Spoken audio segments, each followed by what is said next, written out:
السلام عليكم ورحمة الله وبركاته. اللهم صل وسلم وبارك على أفضل الخلق وعلى آله وأصحابه أجمعين. بصوا بقى النهاردة حبايبي أنا جيت لكم فيديو جميل قوي. إن شاء الله تطلعوا مستفيدة مني، وأهم حاجة إنك تشجعي، دي أهم حاجة. تمام.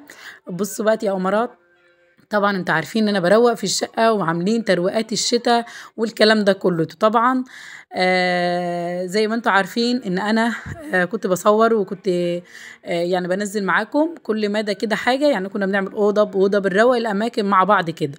تمام. انا جيت هنا حصل معايا مشكله، وقال لكم قبل كده في تليفون اللي بيصور، فانا ما عرفتش اصور اللي انا عملته ده كله. لا انا صورت بجد، بس اتمسح مني، يعني هو اتمسح مني لان التليفون اللي معايا ما كانش بايظ كده، والمهم يعني ان هم اتمسحوا مني. تمام. فانا حبيت ان انا اوريكم بعد ما خلصت ترويق فيها. انا دلوقتي خلصت طبعا الصاله كلها بالاوض بالريسبشن بالمجلس اللي هو العربي ده، وخلصت كل مكان في الشقه. شايفين انا بجد جبت كل مكان في الشقه، من السقف بقى للجدران بتاعت الشقه. بجد مسكت جدار جدار غسلته بجد. كان فيديو حلو قوي، كنت هتشجعوا مني، بس يلا الحمد لله، قدر الله ما شاء فعل. فانا ما حبيت برضك ان انا ما اضيعوش عليكم واوريكم انا عملت ايه وتعبي والنتيجه اللي انا وصلت لها بعد تعبي، لان بجد الواحد بعد ما بيتعب بيلاقي نتيجه. بصوا يا بنات بقى، انا بدات طبعا زي ما انتم عارفين، خلصت اوضه الاطفال وبعدين اوضه النوم وخلصت المطبخ. ما كانش فاضل بقى غير الصاله والريسبشن ده واللي هي المجلس العربي ده. تمام. بصوا بقى انا مسكت الشبابيك غسلتها. تمام. اللي هو الشيش اللي بره بتاع الشبابيك ده انا مغلفاه يا بنات بورق استريتش. ملفاه كده بورق استريتش، وحط عليه مشمع. نوع من المشمعات كده بيجي من عند الناس اللي هي بتاعت اللي بيجي من عندها المفارش بتاعت رمضان والحاجات دي. تمام. هو بيبقى مورد كده، بيبقى تقيل، مفرش تقيل كده او مشمع تقيل كده. بتحطيه بقصه واحطه على الشباك على قد الشباك من بره، وادبسه بدبابيس ضغط. بحافظ معايا قوي من الرماد، يعني بحافظ على التراب. بيحوش التراب خالص، يعتبر 3/4 التراب مش بيخش. خلصت الشبابيك كلها. ودخلت بقى على الركنه دي. طبعا بصوا الركنه دي اللي هي المجلس الارضي ده انا طلعته في الشمس بجد، طلع قعد يومين في الشمس على السطح. يعني الاوضه دي كانت فاضيه تماما، ما كانش فيها اي حاجه غير الشاشه.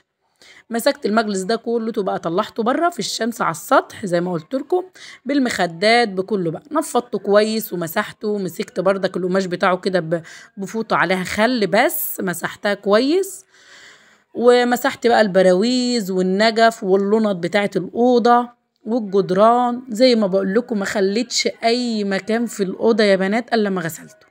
لما بجد زي ما بقول لكم النتيجة لما الواحد بيشوفها في الآخر كده بيفرح بالنتيجة اللي طلعت. يعني أنا لما بشوف تعبي وجيب بيه نتيجة فببقى فرحانة قوي بجد. خلصت ونزلت المراوح. غسلتها. والساعات بقى اللي هي الحائط دي اللي على الحيطة ديت والشجر ده غسلته، اللي هو الزرع اللي عندي ده غسلته، خليته بص فلة كده. نزلته كده تحت الدش، غسلت، خد له شاور محترم. طبعا ده المطبخ. طبعا انا مخلصاه معاكم، جايبينه بردك من السقف لتحت لفوق كله كده، يعني ما خلاناش فيه اي حاجه. بجد يا بنات ما خليتش اي مكان في الشقه. وبجد كان معايا الفيديو، وكنت حابه ان انا اوريه لكم واوريكم يعني، ونشجع بعض كده. بس الحمد لله ما حصلش نصيب، قدر الله ما شاء فعل. حبيت اوريكم النتيجه في الاخر كده. برضك تشجعي مني يا قمر. ولو لسه ما كنتيش روقتي تروقات الشتاء، شجعي كده وقومي روقيها وخلصي. عشان تبقى قاعده طول الشتاء كده ايه، سقعانه كده، وقاعده كده متلكفته من السقعه و...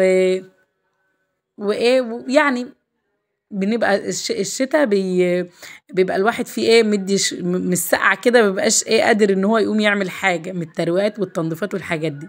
فلما يخش علينا الشتاء مخلصين كل حاجه كده، تبقى الدنيا رايقه معانا. مسكت بقى اللي هو الارج اللي هو الخشب ده، بردك مسكته نضفته كويس. ان شاء الله الشقه مش واقفه بقى اللي على الفرش وفرش الستاير بس معايا لسه ان شاء الله هغسل السجاد والحافظات بتاعتي، وبعد كده بقى نفرش ونبقى كده خلصنا الشقة كلها، ويبقى ما عادش بقى ايه فيها اي حاجة. هنا يومي خلص يا حبايبي، اسيبكم في رعاية الله، مع السلامة.